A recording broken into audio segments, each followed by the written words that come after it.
A roommate from hell story time. So grab a drink, grab a snack, and let's go. With an insane person in New York City for 3 months, and this is the full story time. So if you've been invested in my Roommate from Hell series, watch this whole video because I'm answering the most asked questions and I'm not leaving any details out. Let's begin. I started school in fall of 2021 in Manhattan, but I ended up really disliking the program, so I left after the first semester, and I had about a week to find a new place to live before they were going to kick me out of the dorms. Oh. I joined a women's housing group on Face Schmook, and that's where I found Sharon in her Face apartment in Upper Manhattan, which seemed like a dream come true because housing or rent is insane in Manhattan, and this place was going to be Everywhere. $1,100 a month, including utilities, and it had a big kitchen and a laundry room. So I was like, this is really ideal. The apartment seemed luxurious compared to the other options in New York, most of which were shoeboxes with like 4 people shoved in them. The day after I moved into Sharon's apartment, I flew back to Oregon to visit family, and then right after I got back to New York, I went on a week-long job trial. So I was trialing as a nanny for these billionaires. Seriously, one of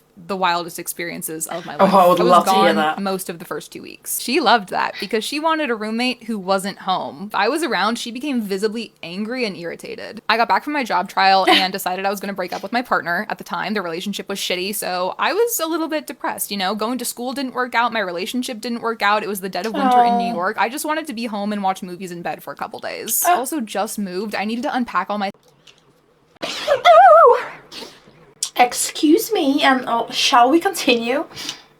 so I just wanted to like chill. Guess who hated that? I felt like I couldn't leave my room because if I did, she would find a reason to yell at me. If there was even a drop of water on the counter, she would like yell at me to come out of my room to point at it. I went on a second job What? trial a few days later, which is when she went in my room and accused me of defacing the AC and causing a bunch of water damage. This was my final straw with when it came to having a lock on my door. I had wanted to put one on and had even asked if I could, and she said no, that it was a fire hazard because of the fire escape, which Absolutely not. I don't even know, like, how, unless you're living with your close friends, like, why or how do you even not have a lock on your door? Like, people, like, wander into other people's rooms. What if they steal, or, like, I don't know, like, camera in there or something that's, no, like, has to be a lock, surely. didn't make sense because she had the fire escape attached to her bedroom window. I could tell on other occasions that she had been going in my room. I grew up with a sister, okay? I know if Yeah. my stuff's been moved around, and she was going in my room. It is 7 a.m. and she's blowing up my phone saying there's all this damage, and I say, can you send me a picture? Can you send me a video? Which she doesn't. She's like, you ripped the AC out, you defaced the AC, which I did not. There's a side panel that slides open, so I slid it open because my room was like 80 degrees in the dead of winter. I say, I will be home in a few hours, please just wait. I will be home soon, can you just leave it? I get home and surprise, surprise, there is no damage. All of my stuff has been moved, and she put some tape over the AC unit, but it is exactly how I left it. There's no damage. She has no proof of damage. She doesn't send me anything. All she says is that she had to have it reinstalled while I was gone, apparently all that morning, and that it cost several $100s and I need to pay for it. Absolutely, I will not. Yeah. In total, I've spent probably less than a week actually sleeping in the apartment at this point. She starts inventing all these crazy rules, like I'm not allowed to open the blinds because I might break them. I'm not allowed to throw lettuce. Oh my God, like, I could never. I'm like, listen, sis. Yeah, I'll do what I want to do because I'm just paying as much as rent as you are. There's 2 people, 50-50. We can do what the hell you want. I don't care what you do. Don't even tell me what I should or should not do. Full stop. Like, she needs to be put in a place, literally. But she's like a bully that, like, whoever comes to live with her, she's like the queen bee. Like, oh, I was here first, so you have to do it. How about you live on your own then, hun? In the trash can because I'm gonna make it stink. I'm not allowed to have phone calls in the living room. But just in case I didn't get the hint that she didn't want me in the space, she decided to remove all the TV remotes and other things from the common space. You know how you can hear her stomping in all those move out day videos? Well, she would charge like that down the hallway in the middle of the night. I would wake up and my heart would start racing. I was just so afraid of her. I started sleeping with stuff piled in front of my door and a taser next to me, but I was like, I'm done doing this. I decided to seek out the building manager and was like, hey, I really want to put a lock on my door. Is this allowed? And he said, yes, of course. We'll come install it for you. And I was like, I'll just do it myself because I don't want to have another screaming fight with her. I just wanted to move home to Oregon at that point. I was terrified living there. Going to school didn't work out. My relationship didn't work out. Living in New York and that apartment didn't work out. And I was so miserable and depressed. I just wanted to leave. So the day I put the lock on my door, we got into this huge screaming fight. I gave her notice on the spot. I was like, I'm done. I've had enough. Like, affects me a little bit. So sorry. I need to take a deep breath. Okay. After I gave her notice, she told me I needed to pay the next month's rent or move out immediately. Simultaneously, while threatening to change the locks on me, she also was begging me not to move out and told me I was her ideal roommate and that she actually loved having me here. And loved controlling you. Roommate she's ever had. Yes, I have been very respectful of you, but meanwhile, you've been yelling at me every single day if there's a singular hair in the bathroom or a drop of water on the kitchen counter. I kept my family updated on what was going on the entire time. My sister said, hey, I'm going to help you come move out. I'm going to bring extra luggage. And I'm going to bring it back to Oregon for your move. On one of Sharon's better days, I told her that my sister was coming to stay and was very respectful about it. I was like, hey, are you cool with this? She was like, yeah, totally. We'll pull the air mattress out. And we agreed to this before I ever moved in, that it was okay if I wanted to have a friend over, sister, partner, etc. But then Sharon decided to invent a no guest policy. If I so much as tried to have my sister step foot in the apartment, she was going to change the locks and throw me out. This fight about my sister coming went on every single day up until my sister arrived. So let me just stop it there. So my question is, don't you have a contract where all these things are written, like all the bullet points are written down? So it's always good, even if she doesn't give you a contract, print out your own, put the bullet points that are important to you, like your sister, your family can stay, like you can use telly, you can use blah, blah, blah. If something breaks, you pay 50-50. And all this important stuff on there, and make sure that both sides sign it, and that is your proof basically. So cover yourself. Arrived. She removed everything from the apartment. The bar stools, everything in the kitchen, the cookware, the bathroom, mats, the shampoo, conditioner, the toilet paper, which I helped pay for, all the cleaning supplies, the carpet, all the throw pillows, any candles, decor. She took the art off the walls, took the nails out, patched the holes over with putty and painted over them. She wouldn't so much as leave any of her toiletries in the bathroom. Like, she took her toothbrush out and I was like, does she think I'm crazy? Does she think that I'm gonna do something to her toothbrush? Like, she's the crazy one. What does she think I'm gonna do? So that made me paranoid. So then I was like, well, shit, I shouldn't leave my toothbrush in the bathroom either, because she's the actual crazy one. So what if she does something to my toothbrush? She wouldn't even leave, like, food in the kitchen. Do you think I'm gonna poison you? Do I need to worry about you poisoning me? She was making me paranoid. She treated me like I was a filthy animal. She covered all of the couches in sheets, the kitchen table in a blanket so that I wouldn't use it. She just covered just mind everything. games. Like, she's I don't even think it's going on to say loser. that this woman is incredibly OCD. Like, I was in the kitchen one day and she would obsessively vacuum and clean, and she vacuumed over my foot. I'll tell you right now, I would not be cleaning. I'd be like, you got OCD, darling, you got your issues or little cockroaches in your head, then you clean. Please. Like, points to you, you clean. I'm just gonna sit back and enjoy the telly. Standing there making breakfast and she vacuumed over my foot. My sister's visit was a bit of a shit show. She yelled at my sister and was very nasty to her, and I was like, this is not okay. Like, if you want to treat me like this, fine, I'll put up with it, but I'm not subjecting my sister to this at all. We would get up early, make breakfast, leave the apartment, hang out, check out some places in New York, come back. She helped me pack a bunch of shit to take back to Oregon and was on her way. 1 week later was my official move out day, which is the footage I've been sharing with you guys this week. My friend Jalen, who I went to school with, came to help me ship a couple boxes and also to be a witness to the whole situation, because I knew that Sharon would be 10 times as bad as she was in those videos had I not had another person there to kind of diffuse it. Excuse me? It's not normal to ask to put a lock and key on the door. There's a lock on the fucking bathroom. I'm not moving out tomorrow. I paid my rent. I am here until May 1st. No, you're not. Yes, I am. You can't kick me out. Okay, well, you're not. That is literally against the law. This is my apartment. No. It is my apartment too. I paid to be here. You are not allowed to have anyone spend the night. No. I don't want to deal with COVID. I don't want to deal with any more of this. It's already bad with just you right now, and if you're hating it here, well, you know what? I don't hate it here. You make it uncomfortable to live here. It doesn't matter. It does matter. I'm quiet when I come home and go. I don't ask anything of you. I don't take up your time. I don't even text you because you don't like texting. I give you your space. I stay out of your way. I'm an incredibly respectful roommate, and I don't affect you. Why would you destroy it? I said, I didn't. I didn't destroy anything. And then you had the audacity to say that there's water damage. There was no water damage. And then when I asked you to send me a picture, you wouldn't, and you were blowing up my phone. You were asking me while I was trying to work. Video, okay? I never allow guests, ever.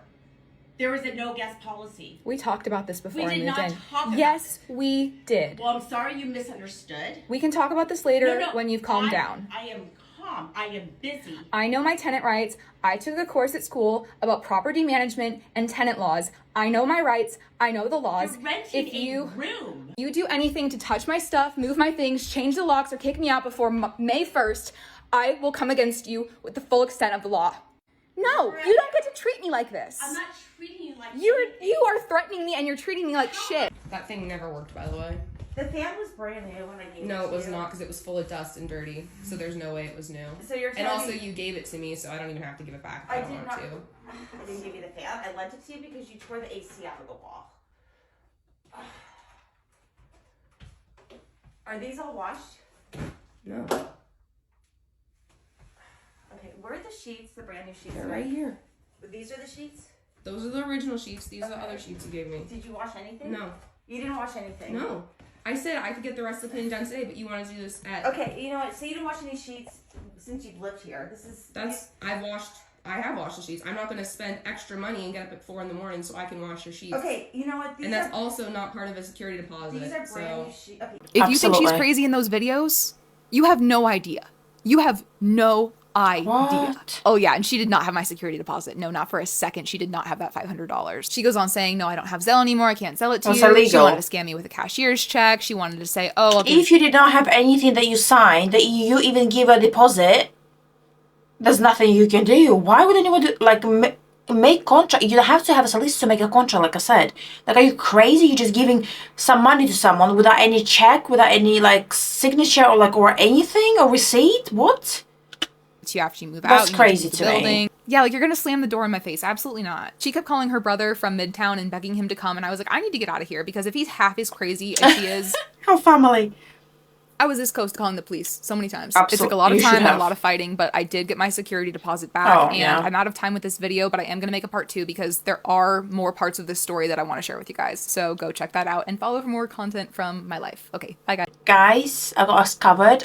I didn't tell Sharon that I was moving out of New York and back to Oregon. I didn't tell her that she was bad enough to leave the whole state, let alone the East Coast, but I did tell her to seek therapy. I had a plane to catch at noon, so this needed to get wrapped up that morning. It is not even 8 a.m. on a Saturday morning, and she is saying she is too busy working to even do a walkthrough of my room. She demanded that I get up at 4 a.m. to deep clean the apartment, to wash all the sheets that she demanded I give back to her that she gave to me when I moved in, but I'm like, fine, I don't need them, I don't want them. But I'm sure as shit not gonna clean them, and I'm not gonna deep clean your apartment either. That is not for a second part of a security deposit. Yep. You watched all the move out footage too. You also saw the fan, which she claimed was brand new when she gave it to me, but it was covered in dirt and dust and it never worked. Keep in mind, we never had a written agreement or anything in writing, Yeah, which that's a I will mistake. never, ever lease or rent ever again. One, with someone I don't know, and two, without a lease agreement or something written. Learn no, from my no, mistakes, people. really. Learn, What you learn from learned. me. Please, learn from me. She demanded that I give her the building key and the apartment key and leave the building before she give me my deposit back. And I was like, absolutely not. You are going to slam the door in my face. That is not happening. I was like, this is going to happen right now. You need to Zelle me back the money. Don't say that Zelle doesn't work for you. Don't say you deleted it. Don't say you don't have it anymore.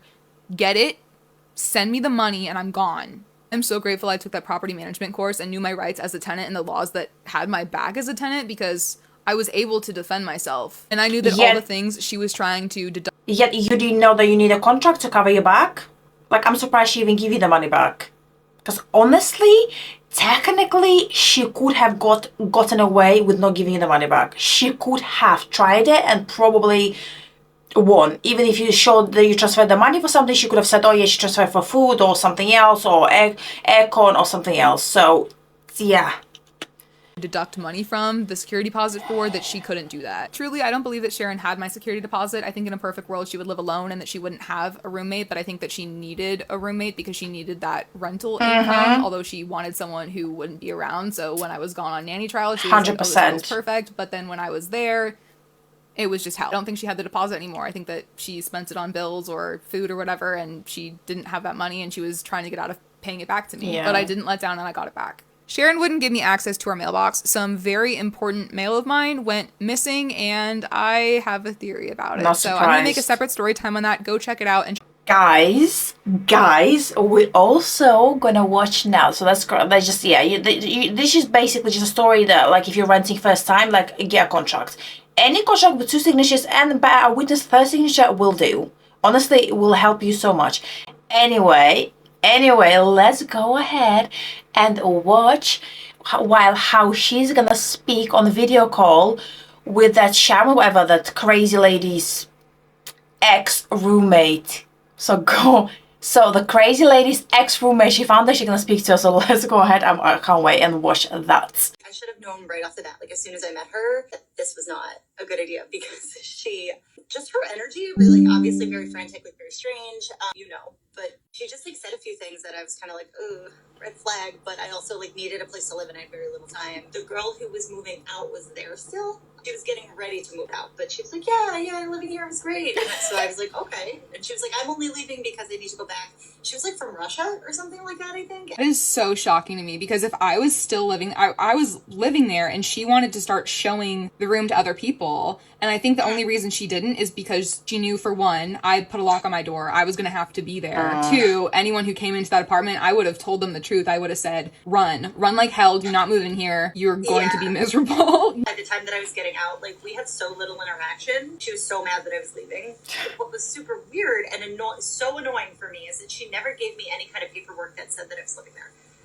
All of our conversations were just like through the app or through text. Yeah, that's up to you.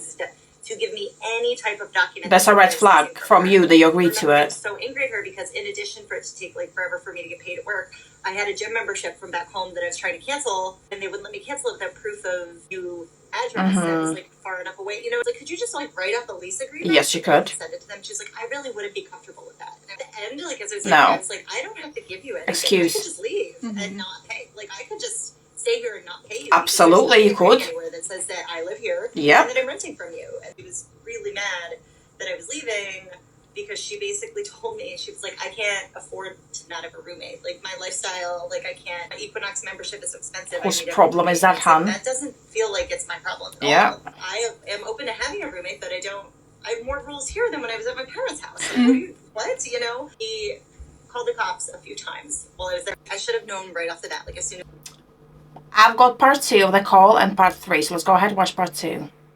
called the cops a few times while I was there, not on me, but just like she called 311 once because this is hilarious. Oh. Like Saturday night, I had gone out with some friends and came home by like 10 p.m. and was in bed. Nothing crazy, you know. My room got super hot, so I would have to run the air conditioner all year because I couldn't open the window. I woke up because I just like heard something, and I go out into the kitchen to get like a drink, and there's 2 police officers in the kitchen. She's sitting on the couch and she is screaming at them, and they're like, "Ma'am, I don't know what you want us to do." She was mad because she was doing some work from home. She had to do some sort of training. She had to take a test, and she took the test like 6 times and could not pass it. So she was like getting really mad about it. She was upset because somebody in a building across the alley was playing really loud music. So she had called 311 to file a complaint, and the police came to the building, and they were like, "We can't." What a Karen. So yeah, she's just one of them unhappy people. Look, listen, I'm just gonna throw something crazy in there, so take it with a pinch of salt. You know, like, I don't know what's in America, but like we don't have those insane asylums anymore, or you can't even call them that. But like my question is, some people were obviously put in there for wrong reasons, or like, you know, locked in there and they were absolutely fine. But let's just not deny that we do have some crazy insane people, okay? Facts. So where, and there used to be, back in history, we go through history, there used to be so many like insane asylums and stuff. Where are all those people? Just think about it, really, because there was some, you can't deny there was some really crazy people that, you know, that by the profile of their behavior, their actions, like it speaks for themselves. So where are all those people now? Well, ladies and gentlemen, here's one of them. And like, it just scares me to think, and so many examples of what's on the streets, who's living there, what neighbor they've got. Like, it's just, yeah, like, I'm not even, yeah, just, you get my thought. Like, it's just a little bit worrying. We can't go into another building and wander around until we find the source of the sound and ask them to be quiet. They were like, "Ma'am, why don't you close the window?" And she was like, "No." And yeah. I was like, "Turn on the air conditioner." And she was like, Everybody is wrong except for her. Because my air conditioner was running, I didn't hear any music. I didn't hear anything because my air was running. And I was like, I definitely heard you screaming. That's why I came out. And like, I just kind of looked at the officer. She's just miserable and unhappy and just clearly got issues. That I was like, you live in New York City. I don't know why you think right? I'm gonna like hear sounds from outside. Right? Called the cops a few times while I was there, not on me. Part 3. So Sharon's other ex-roommate actually found me on social media and reached out to me, and we had about an hour-long FaceTime call where we exchanged stories, and she allowed me to record it so I could share it with you guys. So here you go. The first weekend of living there, you know, this was when I was like, I don't know what to do. Like, I'm in over my head with this woman. I was tasked with cleaning the apartment, and she's like, everything's under the sink in the bathroom, da-da-da-da-da. And I was like, great, that's totally fine. I'm happy to clean, no problem. So I opened up the cabinet in the bathroom, and one of the bottles of like spray bleach cleaner or something fell out, and it fell like nozzle down onto the bath mat that was in front of the sink. So I picked it up, and like the teeniest, tiniest, like pen-sized dot leaked out. Bleach was on like in the center of the bath mat where the nozzle had like hit. Yeah. I texted her, and I was just like, oh, I'm really sorry. Like, I opened the cabinet, it fell out. You know, it's not like I poured bleach out all over the place. But, you know, I feel really bad. I want to replace it. She sent me, like, a scrolling, like a text that I had to scroll through. Who cares about a bath mat? I mean, she went on and bleach. on about how maybe we shouldn't have Who any bleach. cares? She was going to get rid of all the bleach cleaners because obviously I wasn't responsible for cleaning the bleach, and she didn't really know what other alternatives we could use, but it was clear she was going to have to get rid of the bleach. And then she was like, the bath mats are very expensive, and they were just from Bed Bath & Beyond. They were like $12. I was like, I don't know what you're talking. Like, I'll buy the bath mat. I was like, I'm not like a reckless maniac. Like, I was trying to be honest about something that happened. That, you know, you didn't feel like I was keeping things from you, but then I learned, like, she can't, like, little things like that just don't say anything. Like, because I don't have the space to handle it. So sure. I was upstate back with my family for Christmas. She was power texting me about, like, not having cleaned properly, and she's like, it's your weekend to clean, and I was like, I'm not there. It's Christmas. Like, I'm not there. Why would I clean? Like, I'm not there to clean. I'm sorry, I'm gone for the weekend. She's Skip like, a week. well, if you were leaving for the weekend, you should have cleaned before. And I was like, you just cleaned it on Sunday. Yeah. I was leaving on like Wednesday. Why would I clean the whole apartment on my hands and knees again on Wednesday? I've been at work the last 3 days. You're never there. What am I cleaning? Like, there's not. You just cleaned it. There's nothing to clean. Like, if I like left hair on the ground or something, I would vacuum it up or sweep it up. She hated that. Like, so dark hair and Control. Like, if I brush my hair or something, you know, I would vacuum it up. I'm not like a monster. I was constantly just like living on edge that if there was even like a hair on the ground, that she was gonna like flip out. So I was sort of like, I don't really understand why you have all these rules, because like we're not allowed to touch anything. I'm not allowed to use anything. Oh, I'll be touching everything. You best believe everything. In a kitchen when you're not allowed to use anything. Hell no. Dishwasher. Got in trouble for trying to use the dishwasher because it like was broken and it didn't work. It probably wasn't broken. Is the thing. Like, She also probably made you make sure them dishes were super extra clean before you put in the dishwasher, right? she would lie about these things. It was so weird. It was so weird. And when I was upstate back with my family, she wanted to change the lock. She changed it out of nowhere. I don't remember what prompted this. I was like going out for the day. She had the locks changed on a Sunday in the middle of the day. She kept texting me and saying, like, when are you coming back? When are you coming back? I'm trying to change the locks. I want to make sure you get your key. And I was like, I'll be back. I don't know what time exactly. She's like, I don't want to stay up all night waiting for you to be. And I'm like, I'm not going to be up all night. I actually ended up going to the ER. I started having like really bad back pain that felt weird. I had a kidney infection and I needed a CAT scan. Texted her to be like, Sharon, I am in the ER. I'm like in Manhattan in a hospital. Like, I don't know what time I'm going to come home. Started calling me and she started texting me and she's like, I can't stay up all night waiting for you to come home to give you your key. I changed the lock. How are you going to get in? I can't leave the door unlocked all night long. She would not leave me alone. And like in between like talking to the doctors and like trying to figure out what was going on and like getting admitted, I'm like, Sharon, I don't know. I'm in the hospital right now. Maybe you shouldn't have changed the locks on a Sunday, like for no reason. I don't know why you did that. Sharon, just put the key in the mailbox. Yeah. Put the key in the mailbox, lock the mailbox, and I'll get it out of my mailbox key with me. I'll unlock the mailbox and I'll get the key and I'll come up and when I get home. She literally was like, what if the mailman steals it? Sharon, it is not on Sunday. The mailman is not going to come. Psycho. Number one. And they're not going to see a key in the mailbox and take it. They're not going to. She just kept being like, well, when are you coming back? And I'm like, I'm sorry, this is inconvenient for you. Oh my God. Like, I'm in the hospital. I ended up getting home at like 3. Can you, did she ever have like a boyfriend or something? Because I'm like, I would say no. Whoa, she's so controlling. It's like she's in a relationship with you or something. Like, she hates you, but she wants to control you. Like, what is this toxic relationship? What the hell?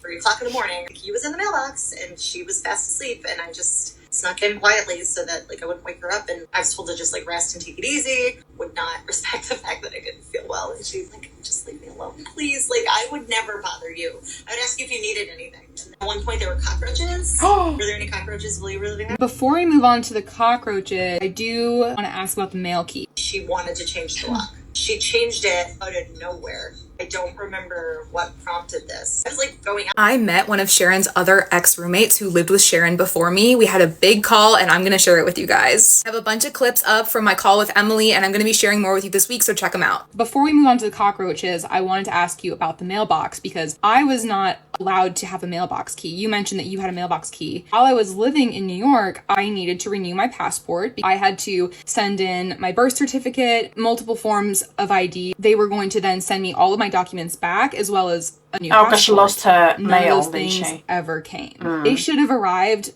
a month and a half before I moved out. Either those things genuinely were lost in the mail, or this psychopath stole my mail. 100%. I did reach out to her, see if she had it or whatnot. Did you guys ever have conflicts over the mailbox? She was definitely really mad at me for months after I moved out. Like, I think the last text that I do have from her, she was like, I'm getting really big mail, because I would get like circulars and stuff like that. Like, I would get junk mail. She was like, you need to change your address. And I was like, I updated my address. I did that. You could just throw the mail away. She would be like, it's clogging my mailbox. The mailbox is so full that the post office has stopped delivering. Oh my mail. God. I don't live with you. Empty the mailbox and throw away the mail that is mine. All the important mail is coming to me. I'm getting mail at my new house, so I don't know why I'm still getting mail at your place, but just throw it away. Don't leave it in the mailbox. Like, that seems like why do I have to tell you to throw away mail that isn't yours? Like, she was very upset. So it's honestly probably my fault that you were not allowed to have a mailbox key. I must have really left a mark on her, which is hilarious because I tried so hard to just not have any conflict with her at all. And I obviously created trauma for her that she took out on you later, so I apologize. In the 6 months that I was there, I really must have chain of events. done damage.